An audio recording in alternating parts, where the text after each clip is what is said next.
പറഞ്ഞ സുഹൃത്തിന്റെ കല്യാണം അത് കണ്ടായിരുന്നു തന്നെ. ഞാൻ കണ്ടതല്ലേ നിങ്ങൾ ആ കല്യാണ സീഡിയിൽ നിങ്ങള് മനോജിന്റെ അനിയത്തിയുടെ കല്യാണ സീഡിയിൽ നിങ്ങളുണ്ട് ഭക്ഷണം കഴിക്കുന്നത് ഞാൻ കണ്ടതാ.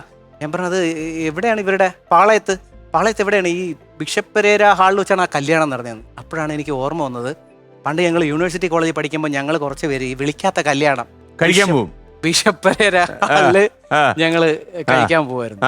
അങ്ങനെ ആ വിളിക്കാത്ത കല്യാണത്തിന് പോയ കല്യാണം അതിൽ പക്ഷെ ആ പുള്ളി മനോജ് എന്ന് പറയുന്ന പുള്ളി പക്ഷെ എന്നെ ചതിച്ചില്ല.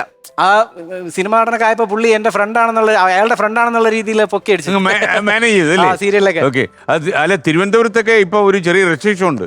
കോളേജിലെ പിള്ളേരൊന്നും ഭക്ഷണം കഴിക്കാതിരിക്കാൻ അവര് നേരത്തെ നോക്കി വെക്കും. നേരത്തെ അങ്ങനെ ഒരു പ്രശ്നം ഉണ്ടായിരുന്നില്ല. ഞാനൊക്കെ പോയിട്ടുണ്ട്.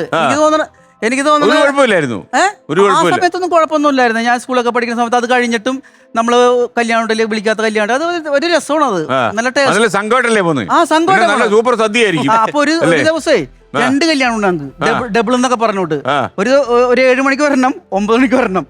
അപ്പൊ ഫസ്റ്റ് കല്യാണം വെജിറ്റേറിയൻ ആണ്. സെക്കൻഡ് 10 മണിക്കുള്ളതാണ് നമ്മുടെ ക്രിസ്ത്യൻസിന്റെ അപ്പം ഇറച്ചി അങ്ങനെയുള്ള കാര്യങ്ങളൊക്കെ. അപ്പൊ നമ്മൾ ഫസ്റ്റ് കല്യാണത്തിന് പോയപ്പോ എന്നോട് പറഞ്ഞ് ആദ്യത്തെ പന്തി എന്ന് പറയുമല്ലോ, അവിടെ ആദ്യത്തെ പന്തി ഇരിക്കാൻ നേരത്തെ എന്റെ കൂട്ടുകാരൻ നമ്മളെ കൂടെ വെള്ളം പറഞ്ഞു, എടാ ആദ്യത്തെ പന്തിക്ക് ഇരിക്കണ്ടട്ടാ. ഞാൻ പറയാം എന്താണത്? അല്ല അത് മറ്റേ സോട്ടും കോട്ടും സ്യൂട്ടൊക്കെ ഇട്ട ആൾക്കാരാണ്, അവര് ഭയങ്കര എന്തോ വലിയ ബിസിനസ്സുകാരൊക്കെയാണ്, നമ്മ ഇരിക്കണ്ടെന്ന് പറഞ്ഞു.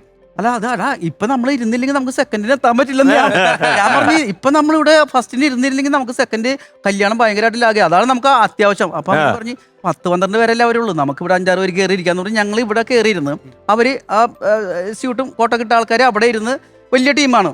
ഇലയൊക്കെ ഇട്ട് കഴിഞ്ഞപ്പോ എന്റെ ഫ്രണ്ടില് ഞാൻ അവിടെ ആണെങ്കിൽ ഇവിടെ വന്നിട്ട് അച്ഛനും അങ്ങനെ കൈകുത്തി പെണ്ണിന്റെ അച്ഛൻ അവിടെ ഞാനിരിക്കുന്ന ഇല ഇട്ടിട്ടുണ്ട്. ഒരു കാര്യം ഞാൻ പറയാം, ഒരുപാട് കഷ്ടപ്പെട്ട് ബുദ്ധിമുട്ടി വാർക്കപ്പണി എടുത്താണ് ഞാൻ എൻ്റെ മോളെ കെട്ടിക്കാൻ പോണത്.